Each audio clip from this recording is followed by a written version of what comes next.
नमस्कार, मैं मनदीप सिंह सासन आप सबका स्वागत करता हूं मेरे YouTube channel Pratyush FM services में। आप सबका धन्यवाद जिस तरीके का आप हमको सपोर्ट कर रहे हैं।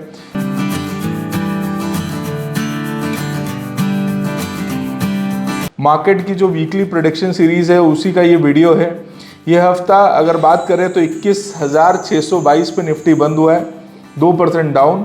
अगर मैं ओवरऑल देखूं तो 3% तक का भी एक करेक्शन हमने देखने को मिला। उसके पीछे क्या रीजन है वो डिस्कस करेंगे। और लास्ट वीडियो में हमने बताया था कि कंसोलिडेशन स्टेज हमें यहाँ से भी दिख रही है। उस वाले वीडियो में हमने ये भी डिस्कस किया था कि बहुत सारे क्वार्टर्स के रिजल्ट आने वाले हैं, मतलब कंपनीज के जो है क्वार्टर के थर्ड क्वार्टर के रिजल्ट आने वाले हैं। उसमें से चौंकाने वाला ये रहा कि एचडीएफसी बैंक जो कि काफ़ी मतलब एक फ्लैट रिजल्ट्स के कारण एक जो है 10% तक जो है करेक्शन एचडीएफसी बैंक में देखने को मिला। तो इस वीडियो में इन डिटेल हम एचडीएफसी बैंक और उसके पीछे की जो साइकोलॉजी क्यों ऐसा हुआ कि 10% तक वो करेक्ट हो गया।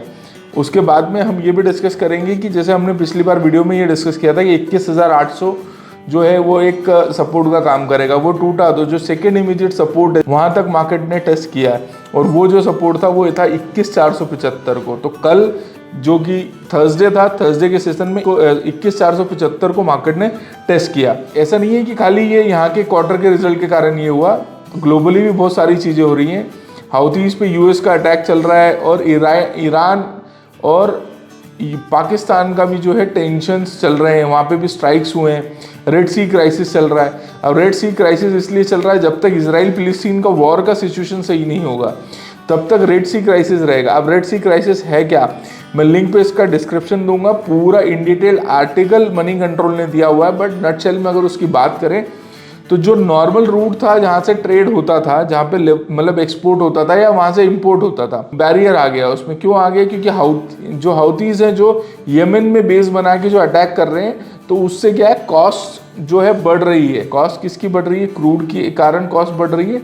और जो पेरिशेबल आइटम्स हैं जिनकी जो शेल्फ लाइफ है वो अगर मान लो एक हफ्ते से कम है तो वो डिलीवर नहीं हो पा रही है, तो उस केस में भी एक जो है ड्रॉप देखने को मिल रहा है मूविंग कंज्यूमर गुड्स में।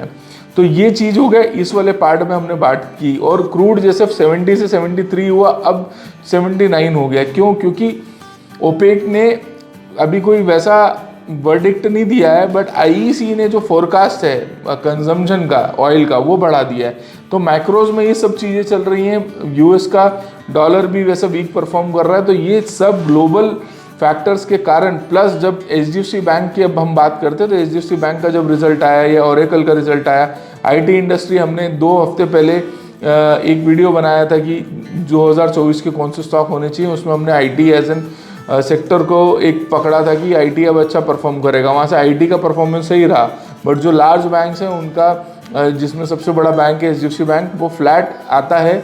उसके कारण से 10% आता है और बैंक निफ्टी ड्रास्टिकली 4% करेक्ट हो जाता है अगर हम बात करते हैं। तो ये सब चीज़ें अभी चार्ट पे मैं आपको समझाने की कोशिश करूँगा कि एचडीएफसी बैंक के साथ में ऐसा क्यों हो रहा है कि एक साथ ही हमने सबसे मेजर एक हफ्ते में वो 10% तक उसने अपना जो है करेक्ट हो गया। मुझे लोग मैसेज कर रहे हैं कि आप तो रिकमेंड कर रहे थे 1670 1680 के रेट पे कि एचडीएफसी खरीदना चाहिए। मैं आज भी रिकमेंड कर रहा हूँ। एचडीएफसी एज एन बैंक की बात करता हूँ तो लास्ट के 10 साल में 21% का कंपाउंडेड एनुअल ग्रोथ रेट इस स्टॉक ने दिया है। और जब जब एक अपॉर्चुनिटी मिलती है तो खरीदना चाहिए। अब ये गिर क्यों रहा है? तो जो अगर मैं फॉर एग्जांपल हाइपोथेटिकली 100 शेयर का अगर ट्रेड हो रहा है 100% ओनरशिप में, 52% of shares of HDFC bank hold करते हैं एफआईआईएस। और एफआईआईएस पैसा क्यों निकालते हैं? जब जब ग्लोबल टेंशन ज़्यादा बढ़ती है तब तब वो पैसे को पुल आउट करते हैं। जैसे कि इस हफ्ते हमने देखा कि 20,000 करोड़ का एफआईआईएस ने पैसा निकाला। एफआईआईएस जो जिस स्टॉक में सबसे ज़्यादा होल्डिंग है एफआईआईएस की, तो वो उसी से सेल ऑफ करेंगे ना। अब एज अ रिजल्ट क्या हुआ, हम चार्ट पे एफआईआई वर्सेस डीआईआई की एक्टिविटी में भी देखेंगे कि इधर से एफआईआईएस ने पैसा बेचा, उधर से जो है डीआईआईएस ने पैसा डाला भी। तो नटशेल में एफआईआईएस जब भी वॉलेटिलिटी वाली सिचुएशन होती है ग्लोबल मार्केट में तो वो पैसा निकालने की इच्छा में रहते हैं। और वो एज अ रिजल्ट हमने एचडीएफसी बैंक देखा जिसकी एफआईआईएस की परसेंटेज ऑफ ओनरशिप 52% है। तो ये बात आज भी मैं स्टैंड रखता हूँ कि एचडीएफसी जैसा स्टॉक जो कि सेफेस्ट रिटर्न वाले इन्वेस्टर्स देखते हैं उन्हें जरूर बने रहना चाहिए स्टॉक में।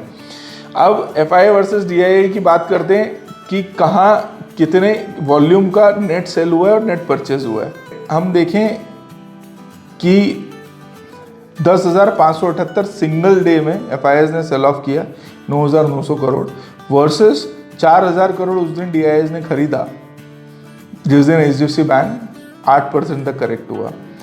5,977 करोड़ खरीदा। नेट अभी तक 19 जनवरी तक की बात करें, मोस्ट प्रोबेबली या 18 जनवरी तक की बात करें, 8,355 करोड़ जो है DIIs ने खरीदा है और 19,348 करोड़ जो है FIIs ने सेल ऑफ किया है। तो ये कारण हो गया करेक्शन का।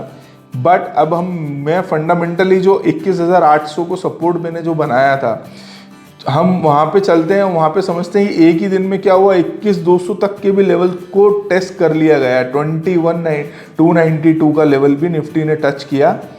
फिर अगेन उस दिन जहाँ वो एकदम 21,500 को तोड़ के 21,200 के लेवल को टच करके अगले दिन मतलब आज 19 तारीख को वापस वो 21,500 के जो मेजर जो सपोर्ट रेंज है उसके ऊपर ही ट्रेड करके क्लोज हुआ। हम ये देखते हैं।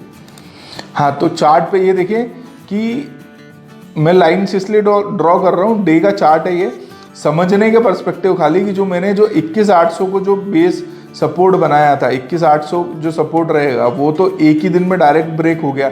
एक दिन कंसोलिडेशन आया, दूसरे दिन डायरेक्ट ब्रेक हो गया।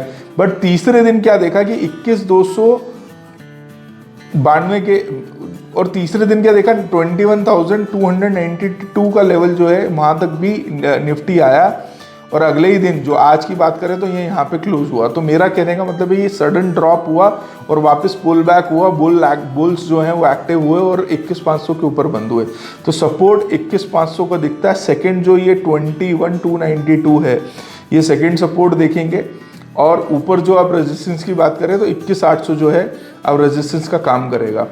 तो नेट की बात करें, कंसोलिडेशन होने की वापस उम्मीद है, क्योंकि अब हम बजट वाले जो सेशन से बहुत पास हैं और ग्लोबली मुझे नहीं लगता है कि जो ये इतनी सब चीज़ें चल रही हैं, रेड सी क्राइसिस और जो हाउतीज US की स्ट्राइक्स या ईरान और पाकिस्तान की जो पोजीशन है, इजराइल फ़लस्तीन की पोजीशन है, वो एक ही हफ्ते में सही हो जाए या फिर हमें वो देखने को मिले। तो कंसोलिडेशन बना रहेगा।